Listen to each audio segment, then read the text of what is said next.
நீங்கள் ஞாயிற்றுக்கிழமையில் செய்தி கேட்குறீங்கல்ல, ஞாயிற்றுக்கிழமையில் செய்தி கேட்குறீங்கல்ல, இது எல்லாமே பால், லகுவான ஆகாரம்.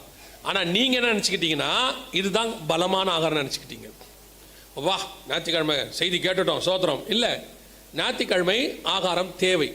இப்போ இதிலே நீங்கள் எடுத்துக்கிட்டீங்கன்னா ஆண்டவர் சொல்லும் போது உங்களுக்கு ஒரு புரிதலுக்காக சொல்கிறேன். ஆதியாகமத்தின் புஸ்தகம் 1ஆம் அதிகாரம் 30வது வசன வாசி. பூமியில் உள்ள சகல மிருக ஜீவன்களுக்கும் ஆகாயத்தில் உள்ள சகல பறவைகளுக்கும் பூமியின் மேல் ஊறும் பிராணிகள் எல்லாவற்றிற்கும் பசுமையான சகல பூண்டுகளையும் ஆகாரமாக கொடுத்தேன் என்றார். இது அவங்களுக்கு ஆகாரம். இது மனுஷனுக்கு இப்ப என்ன சொல்றாரு பாருங்களேன். இப்ப வாசிங்க 3ஆம் அதிகாரம் 18வது வசனம். அது உனக்கு முள்ளும் குறுக்கும் முளைப்பிக்கும் வெளியின் பயிர் வகைகளை புசிப்பாய். இப்ப இது சாப்பிட்றதுக்கும் அவங்க சாப்பிட்றதுக்கும் என்ன இருக்குது? ரெண்டும் வெஜிடேரியன் தான். ரெண்டும் என்னது? வெஜிடேரியன் தான்.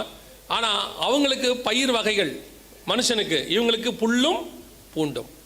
இந்த புல்லு பூண்டுங்கிறது இப்போ புல்லு உங்களுக்கு தெரியும், சாஃப்டான ஆகாரம்.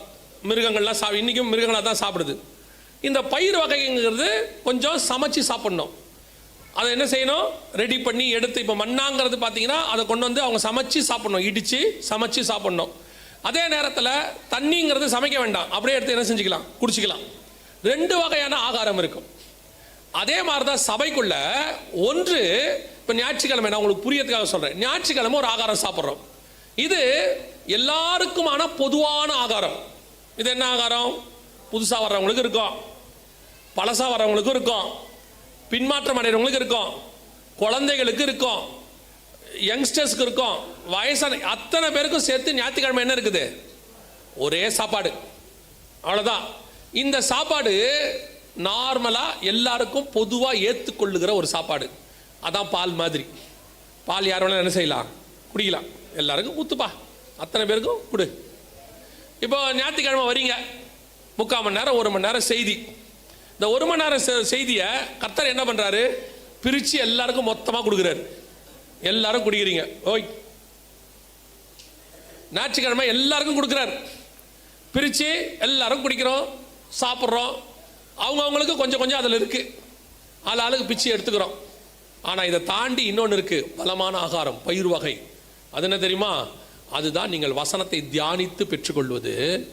அதுதான் நீங்கள் செய்யக்கூடிய பைபிள் ஸ்டடி, வேத பாடம், கர்த்தரத்திலிருந்து பெற்றுக்கொள்ள. இரவும் பகலும் அவருடைய வேதத்தில் தியானமாக இருக்கிற மனுஷன் பாக்கியவான்.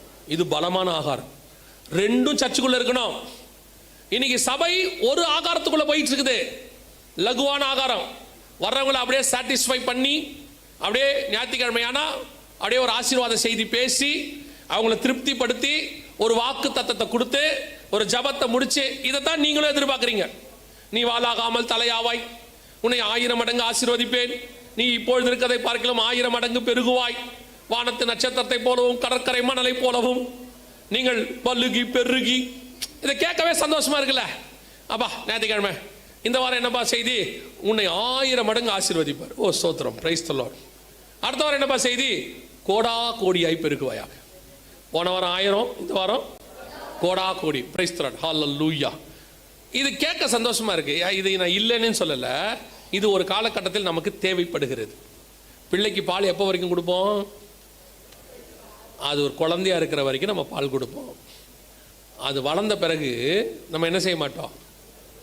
ஸ்கூலுக்கு போகும்போது மத்தியானத்துக்கு ஒரு புட்டியில் பால் போட்டு நெஸ்லேவை கலக்கி கொண்டு போ. இது மத்தியானத்துக்கு இந்த பாட்டில் குடி, அப்புறம் இன்டர்வெல்ல இந்த குட்டி பாட்டில் குடி, அப்புறம் சாயங்காலம் ரிட்டர்ன் ஆகும்போது இந்த பாட்டில் குடி. அவன் அப்படியே குடிக்கிறானே வச்சுப்போம்.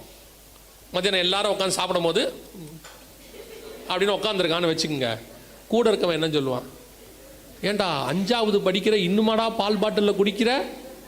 எங்கள் அம்மா சொல்லியிருக்காங்க, நீ சின்ன வயசுலேருந்து உனக்கு இது போதும், இந்த பால் பாட்டிலே போதும் அப்படின்னா அவன் சொல்லுவான், மரியாதை இப்போ வர மோக்கரு, எங்களையும் நீ கெடுத்துறாத இல்லையா? எல்லாரும் சாப்பிடும் போது அப்படி உட்காந்து சாப்பிடும் போது நம்ம என்ன செய்வோம்? யார் யார் என்னென்ன சாப்பாடுன்னு பார்ப்போம்ல. அதே மாதிரி ஒரு காலகட்டத்துக்கு அப்புறம் ஆகாரம் என்ன ஆகணும்? திடமான ஆகாரத்துக்கு மாறணும். இன்னும் இந்த ஆசீர்வாதம், இந்த பலிக்கு பெருகுவேன், இந்த அப்படி இருப்பேன், உன் வியாபாரத்தை ஆசீர்வதிப்பேன். அதெல்லாம் ஆண்டவர் என்னைக்கோ செஞ்சு முடிச்சிட்டார் நமக்கு. உண்மை உள்ள மனுஷன் பரிபூர்ண ஆசீர்வாதங்களை பெறுவான். அதை யார் என்ன செய்ய முடியும்? அதை கொடுத்துட்டாரே. இப்போ எப்படி ஆகணும் தெரியுமா? ஆண்டவரே, உம்முடைய வேதத்தின் மகத்துவங்களை பார்க்கும்படி என் கண்களை திறந்தருளும், அதிசயங்களை பார்க்கும்படி என் கண்களை திறந்தருளும். ஒரு காலம் வந்துச்சு, நேபுகாத் நேச்சாருக்கு சொப்பனத்துக்கு விளக்கம் கொடுத்துக்கிட்டு இருந்தார் இவர் உட்காந்து. யாரு? தானியேல். அது என்ன சொப்பனம்? இந்த சொப்பனம் அதான்ப்பா இதா. தானியேல் எப்போ பார்த்தாலும் இப்போ ஒரு குரூப் இருக்கு, அது ஒன்று கிடைச்சிருச்சுன்னா உடனே சொப்பனத்துக்கு பதில் சொல்ற ஆளா மாறிடுது. அப்புறம் சொப்பனம் பார்க்க ஆரம்பிச்சிருது. நான் ஒரு சொப்பனம் பார்த்தேன். இந்த சர்ச்சில் இந்த சொப்பனம் பார்க்குற ஆளு இருந்து பார்த்தா செம்ம டென்ஷன் ஆகும் எனக்கு. நீங்கள் சொப்பனம் பாருங்க, உங்களை வேணான்னு சொல்லலை. எப்போ பார்த்தாலும் சொப்பனம் பார்த்துக்கிட்டே இருந்தா எப்படி? இல்லையா? யோசேப்பு சொப்பனத்துக்கு பதில் சொன்னார். 2 சொப்பனத்துக்கு தான் பதில் சொன்னார். ஒன்று அவர் பார்த்தாரு, அதுக்கே சொப்பனக்காரன்ட்டான். இன்னொன்று பார்வன் பார்த்தாரு. அந்த இவனுங்களுக்கு ஜெயிலில் வரும் 2 பேர், மொத்தமே 2 சொப்பனத்துக்கு தான் அவர் விளக்கம் கொடுத்தாரு. அவ்வளோதான், முடிஞ்சிருச்சு. இப்போ யோசிச்சு பாருங்க, யோசேப்பு எப்போ பார்த்தாலும் பார்வன்ட்ட நான் ஒரு சொப்பனம் பார்த்தேன். இப்போ யோசேப்பு வரனாலே பார்வன் என்னமோ சொல்ல போறான்டா, இப்போ ரெடியா இருங்கடா, அப்படி ஆயிருமா இல்லையா? இன்னைக்கு ஒரு குரூப் அப்படி இருக்கு. எதுக்கு எடுத்தாலும் எனக்கு ரொம்ப ஆச்சரியமான ஒரு விஷயம் என்னன்னா, எசேக்கியேல், எரேமியா, ஏசாயா, அப்புறம் வந்துட்டு எலியா, இவங்கள்ட்டலாம் கர்த்தர் போய் பாருங்க, ஒரு மிஞ்சி போச்சுன்னா ஒரு 10 விஷயம் 20 விஷயம் தான் மொத்தமே பேசியிருக்கிறார். எலியா கிட்டலாம் 4-5 விஷயம் தான். இந்த ஏசாயா கிட்ட தான் கொஞ்சம் அதிகமாக பேசியிருக்கிறார். எரேமியா கிட்ட பார்த்தீங்கன்னா அவர் பார்த்த தீர்க்க தரிசனங்கள் கொஞ்சம் தான், ஆனால் அவர் வாழ்க்கையில் நடந்த பிரச்சனைகள் ஜாஸ்தி. அதான் மொத்த புக்காக இருக்கும். தானியேல் போய் பாருங்க, மொத்தமே ஒரு 8-10 தான் மொத்தமே இருக்கும். 2ஆம் அதிகாரத்தில் நேபுகாத் நேச்சாருக்கு சொப்பனத்தை சொல்லுவார். 3ஆம் அதிகாரத்தில் நேபுகாத் நேச்சார் சிலையை செஞ்சிருவார். 4ஆம் அதிகாரத்தில் திருப்பி இன்னொரு சொப்பனத்துக்கு விளக்கம் கொடுப்பாரு. 5ஆம் அதிகாரத்தில் இவரை தூக்கி என்ன பண்ணுவாங்கன்னா, பெல்ஷாத்சாரோடைய பிரச்சனை ஒன்று வரும், அதுக்கு அந்த எழுதுனதுக்கு ஒரு விளக்கம் கொடுப்பாரு. 6ஆம் அதிகாரத்தில் சிங்கக்கெம்பி. 7ஆம் அதிகாரத்தில் பார்த்தீங்கன்னு சொன்னால் 4 மிருகம், அதுவே விளக்கம் அவருக்கு தெரியாது, ஆண்டவர் போய் கேட்பாரு. 8ஆம் அதிகாரத்தில் 2 ஆட்டுக்குட்டிகளை பற்றி 2 கொம்புல ஆட்டுக்கடா வெள்ளாட்டுக்கடா பற்றி பார்ப்பாரு. 9ஆம் அதிகாரத்தில் பார்த்தீங்கன்னா 70 வாரத்தை பற்றின கணக்கு ஒன்று இருக்கும். அடுத்து 10ஆம் அதிகாரத்தில் ஜெபம் இருக்கும். 11ஆம் அதிகாரத்தில் தென் திசை ராஜா வட திசை ராஜா. மொத்தமே இவ்வளோதான். மிஞ்சி போச்சுன்னா 8-10 இருக்கும். ஆனால் நம்ம சபையில் இருக்கிற தானியல்களை பார்த்தீங்கன்னா டெய்லி 4 சொல்றான், பார்க்கும்போதெல்லாம் சொல்றான், பார்க்குற ஆளுகளாம் சொல்றான். உங்க வீட்டுக்கு மேலே ஒரு பாம்பு சுத்திக்கிட்டே இருக்கு, அப்புறம் என்னமோ தெரியல ஜோம் பண்ணிங்க, இவன் போய் தூங்கிட்டான். இவன் எவனுக்கு சொன்னானா அவன் தூங்கவே இல்லை. அவன் அப்படியே யோசிக்கிறான், எந்த பாம்பா இருக்கும். இதை சொல்லிட்டு போனோன்னா மாமியார் வருது, இந்த அம்மாவுக்கு இந்த பாம்பா இருக்குமோ, எந்த பாம்பா இருக்கும். எதுக்கு? டிஜே சங்கல் அழகாக சொல்லுவாங்க ஒரு வார்த்தை, நான் அதை எப்போவுமே மனசில் வச்சுருக்கேன், இன்ன வரைக்கும் எனக்கு வச்சுப்பேன். டிஜே சங்கல் அழகாக சொல்லுவாங்க, தீர்க்க தரிசனம் சொப்பனம் எல்லாமே ஒருத்தனை பயமுறுத்துவதுக்கு அல்ல, அவனை அந்த பயத்திலிருந்து வெளியே எடுப்பதற்கு. உன் வீட்டில் மந்திரம் பண்ணுறாங்கன்றத சொல்கிறதுக்கு ஆளே தேவையில்லை, மந்திரத்தை எடுக்கிறதுக்கு தான் ஆள் தேவை. அதுதான் உண்மையிலே சரியான ஊழியம். ஒருத்தனை பயமுறுத்துறதுக்கு எதுக்கு ஊழியம்? ஏதோ ஒன்று மந்திரிச்சு வச்சுட்டாங்க, என்னமோ நடக்க போகுதுன்ட்டு போயிடுவான். என்னமோ நடந்துட்டு போகுது, அதையே வந்து சொன்ன வேணா போய் ஜோம் பண்ணு. நீ என்ன சொல்ல வர?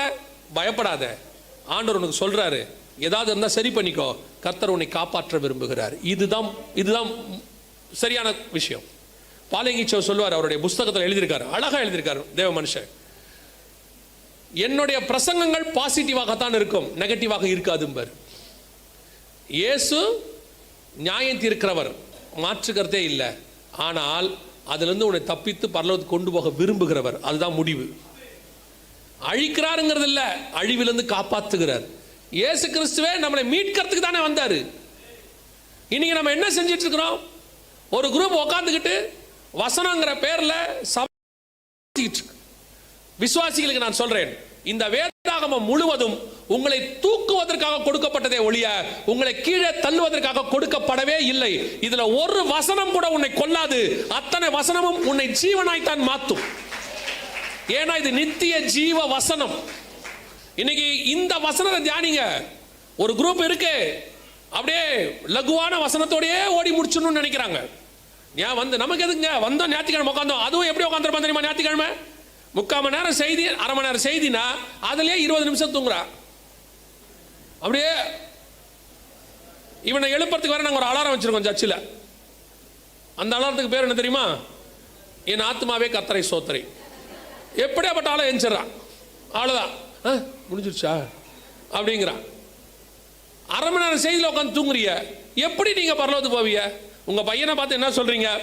8 மணி நேரம் ஸ்கூலுக்கு போயிட்டு வரான். காலைல 7 மணி 8 மணிக்கு போயிட்டு சாயங்காலம் 5 மணிக்கு தான் வரான். 8 மணி நேரம் ஸ்கூலுக்கு போயிட்டு வரான். வந்தவொடனே என்ன சொல்றீங்க? முகம் கை காலை கழுவிட்டு படி சொல்றீங்களா இல்லையா? அவன் தான் 8 மணி நேரம் படிச்சானே, சொல்லுங்களேன். 8 மணி நேரம் படித்து விட்டாய் மகனே, படிப்பு போதும், அதை தூக்கி மூட்டை கட்டு, வா நாம் சந்தோஷமாய் விளையாடுவோம் சொல்றீங்களா நீங்க? அவன் சரி. அதுக்கப்புறம் வந்த உடனே கொஞ்சம் 90லேருந்து 80 எடுத்தா போச்சா, 80ஆ? அதில் அந்த அம்மா திட்டுறதை பார்த்தா எனக்கு இன்னுமே பாவமாக இருக்கும். சில அம்மா மகள் திட்டுது, எனக்கு அது பாவமாக இருக்கும் அந்த அம்மா திட்டுறதை. சாப்பாட்டுக்கு வழி இல்லாதவங்களாம் நல்ல மார்க் எடுக்கிறான். 3 வேளை தின்னுட்டு மார்க் இல்லை. சாப்பாட்டுக்கும் மார்க்குக்கும் சம்பந்தம் இருக்கா? நீங்கள் சொல்லுங்க. சாப்பாட்டுக்கும் மார்க்குக்கும் சம்பந்தம் இருக்கா? இன்னும் நல்லா புரிஞ்சுக்கோங்க. 3 வேளை சாப்பாடு போட்டிங்கன்னா மார்க் வராது. காலையில் போகும்போதே முட்டை தோசையை போட்டு அனுப்புனீங்கன்னா அவன் எப்படி படிப்பான்? அவன் நல்லா போய் தூங்குறான். அப்புறம் மதியானம் ஏந்திரிச்ச உடனே உள்ளுக்குள்ள நல்லா அவிச்ச முட்டை ஒன்று இருக்கு, நல்லா தக்காளி சாதம் எலுமிச்சை சாதம் போட்டு நல்லா போட்ட உடனே மதியானம் மறுத்து நல்லா தூங்குறான். நல்லா ஒரு 3 அதான் மத்தியானம் பீரியட்லாம் பொண்ணுங்க பிள்ளைங்களை எப்படி உட்காந்துருக்கு ஸ்கூல்ல? நிறைய பேருக்கு அப்படிதான் உட்காந்துருக்கு. அதுக்கு எல்லாம் மங்களா தெரியுது. அது வீட்டில் வந்து தெரியாம சொல்லுது, எனக்கு வர வர கண்ணே சரியா தெரியும். பிரச்சனை அது இல்லை. அது போய் உட்காந்துக்கிட்டு இப்படியே பார்க்குது. அவங்க வர சம்பந்தம் இல்லாமல் அங்கே உட்காந்துக்கிட்டு ஃபெர்ரிக் ஆசிட் ஃபெர்ரோக் ஆசிட்னா அது அப்படியே ஐயோ ஐயா. நிறைய பேர் கேட்குறான், இதெல்லாம் உங்களுக்கு எப்படி தெரியும்? நான் சயின்ஸ் ஸ்டூடெண்ட்டு. மத்தியானத்துக்கு மேலே அவங்க எந்த பாடமும் என் மண்டையில் ஏறாது. அது வேற எங்கள் ஸ்கூலில் நான் படித்ததில் இந்த காலையில் இங்கிலீஷ் தமிழ்லாம் வச்சுருவாங்க. காலையிலேயே இங்கிலீஷ் சப்ஜெக்ட்லாம் வச்சுட்டு மத்தியானத்துக்கு மேலே தான் கெமிஸ்ட்ரி பயாலஜி வைப்பாங்க. அவங்க எடுக்கிறவங்க அது சொல்லவே முடியாது. அவங்களாம் பயங்கரம். மேனே மேனே தக்கேல் உபாசின்னு அவங்க எழுதுறது நமக்கு ஒன்றும் புரியாது. அது அப்படியே இருக்கும். CH2 O2 F2 M2பாங்க. ஏன்டா எனக்கு ஃபஸ்ட்டு ஏன் இவங்க ஆல்ஃபபெட்டை தப்பாக எழுதுறாங்க, ABCD இப்படிலாம் எழுதுறோம், ஏன் தப்பாக எழுதுறாங்க இப்படி யோசிச்சுட்டே உட்காந்துருப்பேன். அப்படியே எழுதுவாங்க. எழுதிவிட்டு அவங்க ஒரு பாடம் நடத்துவாங்க பாருங்க, அரை கண்ணு முக்கா கண்ணாக இருக்கும். அப்படி மார்க் எப்படி வரும்? சரி வீட்டுக்கு வந்தாச்சு. வந்த உடனே மார்க் குறைவாக இருக்குது, நம்ம நீட்டுக்கு போனோம், சதுரத்துக்கு போனோம், நம்ம வந்து முக்காலுக்கு போகணும், ஸ்கொயருக்கு போகணும்னு சொல்லி அதுக்கு ஒரு டியூஷன். ஒரு வருஷம் பாஸ் பண்ணுறதுக்கு ஒரு நாளைக்கு 8 மணி நேரம் 10 மணி நேரம் படிக்கணும்னு உங்களுக்கு தெரியுத. இந்த பூமியை கிராஸ் பண்ணி பரலோகத்துக்கு போகிறதுக்கு இந்த பைபிளை எவ்வளோ படிக்கணும் தெரிய வேணாம்? ஆண்டவர் சொன்னார், நீங்கள் அளக்கிற அளவின்படி உங்களுக்கு. நீங்கள் ஆண்டவர்கிட்ட போய் நிற்கும் போது ஆண்டவர் இந்த சப்ஜெக்ட் அப்படியே திருப்பி கேட்குறாருன்னு வச்சுக்கோங்க. புதுசாக ஒன்றும் கேட்க வேண்டாம். உன் பையன் பாஸ் ஆகிறதுக்கு புக்கை படி படி படி படின்னு தலைமாட அடிச்சுக்கிட்டியே. நான் தான் சொன்னனே, இரவும் பகலும் என்னுடைய வேதத்தை தியானமாக இருக்கிற மனுஷன். நான் சொன்னனே பரலோகத்துக்கு வரணும்னா வசனத்தை தவிர வேற வழி இல்லை, அதான் பாதைக்கு வெளிச்சமாக இருக்குன்னு சொன்னனே. ஏன் படிக்கலன்னு கேட்டால் என்ன பண்ணுவிய? சில ஆட்கள்லாம் ஒரு நாளைக்கு ஒரு தடவை கூட பைபிள் எடுக்கிறது இல்லை. சிலருக்குலாம் பைபிளுங்கிறது எப்படி தெரியுமா? இந்த பேக்கெட்டில் ஒரு பேனா வச்சிருப்பாம்ல, அந்த மாதிரி எழுதுறானோ இல்லையோ பேனா எடுத்து சொல்லிடுவான். அந்த மாதிரி கையில் ஒரு பைபிளோட வர்றது சர்ச்சுக்கு, அது கம்பீரமாக அந்த உட்காந்துருக்கிறது, அப்புறம் முன்னாடி வைக்கிறது, அப்புறம் எடுத்துக்கிட்டு வீட்டுக்கு போகிறது. போன உடனே அதை தூக்கி எங்கேயாவது போட்டுறது. திடீர்னு பாஸ்டர் வந்துட்டு சர்ச்சுக்கு வீட்டில் வந்து ஏதாவது வீட்டு ஹவுஸ் விசிட்டிங் வந்துட்டு எங்கே பைபிள் எடுங்க, ஒரு சங்கீதம் வாசிக்கலான்னா குடும்பமாக பைபிள் தேடுது. பைபிள் எங்க? பைபிள் எங்க? பைபிள் எங்க? எங்க பைபிள்? டெய்லி படிச்சா தானே இருக்கும். அப்புறம் ஓடி போய் ஒரு பைபிள் எடுத்துட்டு வருவாங்க. அந்த பைபிள் அவங்க கொடுக்கும்போது நான் பார்த்துருக்கேன் பாருங்க, செம கோபமாக வரும். இந்த மேலே இருக்கிற தூசி இப்படி தொடச்சி கொடுப்பாங்க. அப்படி அப்போனா அந்த பைபிள் என்ன இருக்குது? அது வரைக்கும் எடுக்கவே இல்லை அவனுங்க. ஆனால் சர்ச்சில் ஜோம் பண்ணும் போது ஆண்டவராக இயேசு கிறிஸ்து வரும்போது முதலாவது குடும்பத்தோடு கூட நாங்கள் ஒரு வயலும் போக மாட்டான். பைபிளும் வாசிக்க மாட்டீங்க, ஜபமும் பண்ண மாட்டீங்க, ஊழியமும் பண்ண மாட்டீங்க. ஞாயிற்றுக்கிழமை 1 மணி நேரம் வந்துட்டு போயிட்டா பரலோகத்துக்கு போயிடலான்னா எவன் சொன்னான்? ஒரு பையன் பாஸ் ஆகிறதுக்கு 8 மணி நேரம் ஸ்கூலுக்கு போகிறான், 2 மணி நேரம் டியூஷன் படிக்கிறான், 10க்கு நைட்டு 10 மணி வரைக்கும் படிக்கிறான், காலையில் எழுந்து படிக்கிறான். அவனே 80 மார்க்கு 90 தான் எடுக்கிறான். நீங்கள் வாரத்துக்கு ஒரு நாள் வந்துட்டு பரலோகத்துக்கு போயிடும்ன்ற நம்பிக்கை இருந்தால் எப்படி? தயவு செய்து நன்றாய் புரிந்து கொள்ளுங்கள். உன்னுடைய பேழைக்குள்ள உனக்கு தேவையான ஆகாரம் இருக்கணும். உனக்கு தேவையான ஆகாரம் இருக்கணும். அந்த பலமான ஆகாரம் தான் கொண்டு போகும். நம்ம ஊர்லலாம் சொல்லுவாங்க, ஒரு பிள்ளை பெரிய மனுஷி ஆயிடுச்சுன்னா நல்ல சாப்பாடு கொடுப்பாங்க. நல்லா கொடுத்து கல்யாணம் ஆகிற வரைக்கும் நல்ல சாப்பாடு சொல்லுவாங்க. அப்போ கொடுக்குற சாப்பாடு தான் சாவர வரைக்கும் பாங்க. பிள்ளை பிறக்கிறதுக்கு அதுதான் பலன் பாங்க. அதே தான் உங்களுக்கும் சொல்றேன். எவ்வளவு பலமான ஆகாரத்தை சாப்பிடுகிறீர்களோ அவ்வளவு பலமாய் ஆவிக்குரிய பிள்ளைகளையும் பெற்று வருகை வரைக்கும் அந்த வசனம் தான் உங்களை பரலோகத்துக்கு கொண்டுட்டு போகும். சும்மா சபைக்கு வந்துட்டு செய்தி கேட்டுட்டு போயிட்டா பரலோகத்துக்கு போயிடலாம் நினைச்சீங்கன்னா நோ சான்ஸ். அது மிருகத்துக்கான சாப்பாடு, அது லகுவான புல்லு. அது அவங்க வர்றவங்களுக்கு, ஞாயிற்றுக்கிழமை புதுசாக வர்றவங்களுக்கு ஓகே, புது ஆத்மாக்களுக்கு சரி, துக்கத்தோட வருகிறவனுக்கு கர்த்தர் ஆறுதல் அளிக்கிறார், எவாஞ்சலிசம் மெசேஜ் ஓகே, அதில் இல்லைன்னு சொல்லலை. ஆனால் விசுவாசிக்கு, நோவாவுக்கும் அவன் மகனுக்கும் அந்த ஆகாரம் பத்தாது. அதுக்கு தான் ஆண்டவர் ரெண்டுத்தையும் பிரித்து சொன்னார். நீங்கள் ஆகாரத்தை சேர்த்துக்கொள்ளுங்கன்னு சொல்ல, உனக்கும் அவைகளுக்கும் ஆகாரத்தை சேர்த்துக்கொள். அது புல்லு சாப்பிட்றது, நீ பலமான ஆகாரம் சாப்பிட்றாள். இது ரெண்டும் பேழைக்குள்ள இருக்கணும். பேழைக்குள்ள 3 காரியங்கள் முக்கியமாக இருக்கணும். 1, நீங்கள் உங்கள் தரிசனத்தோடு உள்ளே இருக்கணும். 2, என்ன இருக்கணும்? சகல விதமான ஜாதிகளும் சேர்த்து கொள்ளப்பட வேண்டும். 3, எல்லாருக்கும் தேவையான இந்த பேழை தான் வரப்போகிற அழிவிலிருந்து தப்பிக்கும்.